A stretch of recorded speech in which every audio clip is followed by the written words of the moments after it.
பிசாசுகளே பயந்து நடுங்கும் அந்த மர்ம சிறை அபிசஸ் பாதாளத்தில் கட்டப்பட்டிருப்பது யார்? பைபிள் மறைத்து வைத்திருக்கும் அதிர்ச்சி ரகசியம். ஜீசஸ் காலிங் டிவியின் வேதாகமத்தின் 1000 மாபெரும் மர்ம முடிச்சுகள் நிகழ்ச்சிக்கு இயேசு கிறிஸ்துவின் நாமத்தினாலே உங்களை வரவேற்கிறேன். சாத்தான் வெளியே இருக்க இவர்கள் ஏன் கட்டப்பட்டார்கள்? தார்த்தரஸ் சிறையின் பதைபதைக்கும் மர்மம், உடைபடும் யூதா நிருபத்தின் ரகசியம், பாதாளத்தின் ஆழத்தில் இருக்கும் அபிசஸ் சிறை, அங்கே சங்கிலியால் கட்டப்பட்டிருக்கும் அந்த கொடூர தூதர்கள் யார்? இந்த பூமியில் மனிதர்களை பயமுறுத்தும் பிசாசுகளுக்கும் அசுத்த ஆவிகளுக்கும் மரண பயத்தை கொடுக்கும் ஒரு இடம் இருக்கிறது என்று சொன்னால் நம்ப முடிகிறதா? லூக்கா 8வது அதிகாரத்தில் இயேசு கிறிஸ்து லேகியோன் என்ற பிசாசு பிடித்த ஒரு மனிதனை சந்திக்கிறார். அவனுக்குள் 1000 பிசாசுகள் இருந்தன. இயேசுவை பார்த்த உடனேயே அந்த பிசாசுகள் அவர் காலடியில் விழுந்து நடுங்கி ஒரு காரியத்திற்காக கெஞ்சுகின்றன. லூக்கா 8:31 இப்படியாக சொல்லுகிறது: தங்களை பாதாளத்திற்கு போக கட்டளையிடாதபடிக்கு அவரை வேண்டிக் கொண்டன. இங்கே பாதாளம் என்று தமிழில் மொழிபெயர்க்கப்பட்டுள்ள வார்த்தைக்கு மூல கிரேக்க மொழியில் அபிசஸ் என்று பெயர், அதாவது அளவிட முடியாத அதால பாதாளம். நன்றாக கவனியுங்கள்.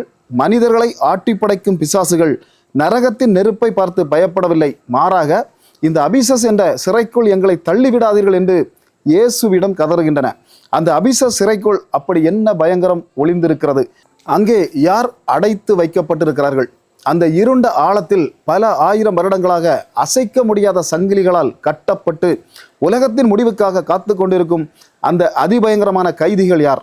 இன்று எந்த ஒரு கட்டுக்கதையும் இல்லாமல் 100% வேதாகம வசனங்களை மட்டுமே வைத்து இந்த மனித அறிவை முடக்கும் ரகசியத்தை உடைக்கப் போகிறோம். சாத்தான் வெளியே இருக்க இவர்கள் மட்டும் ஏன் கட்டப்பட்டார்கள்?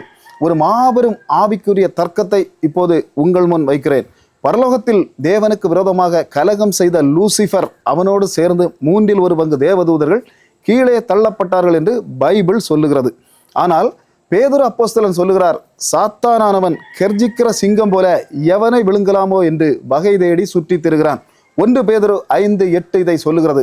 சாத்தானும் அவனுடைய பிசாசுகளும் இன்று பூமியில் சுதந்திரமாக சுற்றி திரிகிறார்கள், காற்றில் பறக்கிறார்கள், மனிதர்களை பிடிக்கிறார்கள். ஆனால் பரலோகத்திலிருந்து தள்ளப்பட்ட அந்த தூதர்களில் ஒரு குறிப்பிட்ட ஸ்பெஷல் குரூப் மட்டும் பூமியில் சுற்ற அனுமதிக்கப்படவில்லை.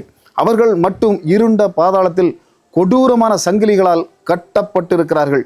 2 பேதுரு 2:4 பாவம் செய்த தூதர்களை தேவன் தப்ப விடாமல் அந்தகார சங்கிலிகளினாலே கட்டி நரகத்திலே தள்ளி நியாய தீர்ப்புக்கு வைக்கப்படும்படி ஒப்பு கொடுத்தார். இந்த வசனத்தில் நரகம் என்று பயன்படுத்தப்பட்டுள்ள வார்த்தைக்கு கிரேக்க மொழியில் தார்த்தரஸ் என்று பெயர். இது சாதாரண நரகம் அல்ல, பாதாளத்தின் மிக ஆழமான அதிக இருள் சூழ்ந்த அபிசஸ் சிறை. சாத்தானும் பாவம் செய்தான், இந்த தூதர்களும் பாவம் செய்தார்கள். ஆனால் சாத்தான் வெளியே இருக்க இவர்களை மட்டும் தேவன் ஏன் அந்தகார சங்கிலிகளினாலே கட்டி இருண்ட அதாள பாதாளத்தில் முடக்கி வைக்க வேண்டும்? இவர்கள் அப்படி என்ன மன்னிக்க முடியாத மாபெரும் கொடூரத்தை செய்தார்கள்? இந்த தூதர்கள் செய்த அந்த கொடூரமான குற்றத்தை புதிய ஏற்பாட்டின் யூதா மிகவும் துல்லியமாக உடைக்கிறார். யூதா 1:6 தங்கள் அதிமேன்மையை காத்து கொள்ளாமல் தங்களுக்குரிய வாசஸ்தலத்தை விட்டுவிட்ட தூதர்களையும் மகாநாளின் நியாய தீர்ப்புக்காக கர்த்தர் நித்திய சங்கிலிகளினாலே கட்டி அந்தகாரத்திலே அடைத்து வைத்திருக்கிறார். நன்றாக கவனியுங்கள். இவர்கள் செய்த பாவம் தேவனை எதிர்த்தது மட்டுமல்ல, தங்களுக்குரிய வாசஸ்தலத்தை விட்டுவிட்டது. தேவ தூதர்களுக்கு என்று தேவன் ஒரு ஆவிக்குரிய எல்லையை வைத்திருந்தார். ஆனால் இவர்கள் அந்த எல்லையை உடைத்து கொண்டு மனிதர்களின் எல்லைக்குள் அத்துமீறி நுழைந்தார்கள். அது எப்போது நடந்தது? நேராக ஆதியாகமம் 6வது அதிகாரத்தை பாருங்கள். ஆதியாகமம் 6வது அதிகாரம் 1 முதல் 4 வசனங்கள். தேவகுமாரர் மனுஷ குமாரதிகளை அதிக சௌந்தரியம் உள்ளவர்கள் என்று கண்டு தங்களுக்கு பெண்களை தெரிந்து கொண்டார்கள். அவர்கள் மனுஷ குமாரத்திகளோட கலந்ததினால் இவர்களுக்கு பிள்ளைகள் பிறந்தார்கள். இவர்களே பூர்வத்தில் பெயர் பெற்ற பலசாலிகள் ஆனார்கள், அதாவது ராட்சதர்கள் எனும் நெபிலீம்கள் ஆனார்கள். இங்கே தேவகுமாரர் என்று வேதாகமம் அழைப்பது பழைய ஏற்பாட்டின் தேவ தூதர்களை தான். இதற்கு சாட்சி யோபு 1:6. இந்த கொடூர தூதர்கள் தங்கள் ஆவிக்குரிய சரீரத்தை விட்டுவிட்டு மனிதர்களைப் போல உருவெடுத்து பூமிக்கு வந்தார்கள். மனித பெண்களை திருமணம் செய்தார்கள். ஒரு தேவ தூதனுக்கும் மனித பெண்ணுக்கும் பிறந்த இந்த அசுத்தமான சந்ததிகள் தான் நெபிலீம்கள் என்று அழைக்கப்படும் மாபெரும் ராட்சதர்கள். கோலியாத்தின் மூதாதையர்கள் இவர்கள்தான். ஏன் இந்த தூதர்கள் அப்படி செய்தார்கள்? இது சாத்தானின் அதிபயங்கரமான மாஸ்டர் பிளான். ஆதியாகமம் 3:15 தேவன் சாத்தானை பார்த்து, ஸ்திரீயின் வித்து உன் தலையை நசுக்கும் என்று சொன்னார். அதாவது ஒரு பெண்ணின் வயிற்றில் பிறக்க போகும் மனிதனாகிய இயேசு கிறிஸ்து சாத்தானை அழிப்பார்.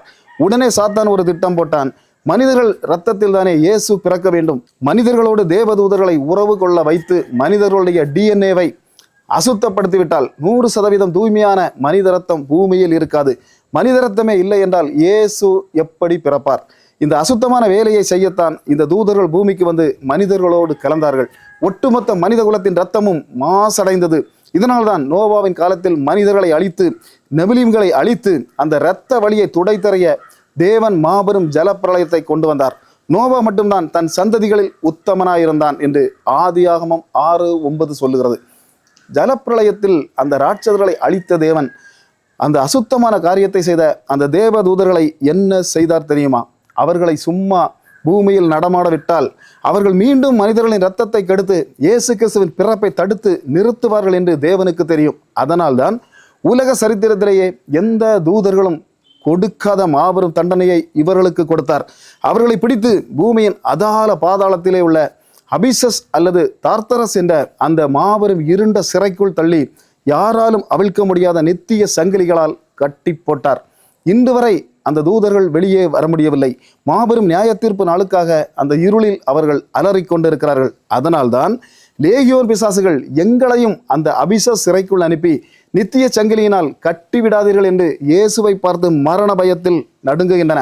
இதுதான் 100% பைபிள் வசனங்களால் நிரூபிக்கப்பட்ட அபிசஸ் சிறையின் பின்னணியும் அங்கே கட்டப்பட்டிருக்கும் அந்த தூதர்களின் நிஜமான அடையாளமும். அவர்கள் ஏதோ சாதாரண பிசாசுகள் அல்ல, மனித குலத்தின் ரட்சிப்பையை அழிக்க நினைத்த ஆதியாகமம் 6 அசுத்த தூதர்கள். அபிசஸ் சிறையில் கட்டப்பட்டிருக்கும் தூதர்களின் மர்மத்தை உடைத்தோம். ஆனால் இங்கேதான் உங்கள் தூக்கத்தை கெடுக்கும் அடுத்த மாபெரும் சஸ்பென்ஸ் ஒளிந்திருக்கிறது. இந்த அபிசஸ் என்ற சிறை கதவு என்றைக்கும் மூடப்பட்டிருக்காது. வெளிப்படுத்தின விசேஷம் 6வது அதிகாரத்தில் வானத்திலிருந்து விழுந்த ஒரு நட்சத்திரத்திற்கு அந்த பாதாளத்தின் திறவுகோல் கொடுக்கப்படுகிறது. அவன் அந்த பாதாளத்தை திறக்கும் போது அதிலிருந்து மாபெரும் புகை கிளம்புகிறது. அந்த புகையிலிருந்து மனிதர்களை கொடூரமாக துன்புறுத்தும் அதிபயங்கரமான வெட்டுக்கிளிகள் வெளியே வருகின்றன. அவற்றை வழிநடத்தும் அந்த பாதாளத்தின் ராஜா யார் தெரியுமா? எபிரேய பாஷையிலே அவனுக்கு அபத்தோன் என்றும், கிரேக்க பாஷையில் அப்பலியோன் என்றும் பெயர். யார் இந்த அப்பலியோன்? இந்த அதாள பாதாளத்தின் திறவுகோல் யாருடைய கையில் இருக்கிறது? திறக்கப்படும் அந்த சிறையிலிருந்து உலகத்தை அழிக்க வரப்போகும் அந்த இருண்ட படைகளின் ஆவிக்குரிய ரகசியம் என்ன? அடுத்த பாகத்தில் வெளிப்படுத்தின விசேஷம் 9 ஒளிந்திருக்கும் அந்த பாதாள ராஜாவின் ரகசியங்களை 100% வசன ஆதாரங்களோடு உடைக்கப் போகிறோம். தொடர்ந்து காத்திருங்கள். மகாராஜனும் மகாதேவனுமாகிய இயேசு கிறிஸ்து சீக்கிரம் வருகிறார். கர்த்தர் உங்களை ஆசீர்வதிப்பாராக. மாரநாதா இயேசுவே சீக்கிரம் வாரும். ஆமேன், ஆமேன்.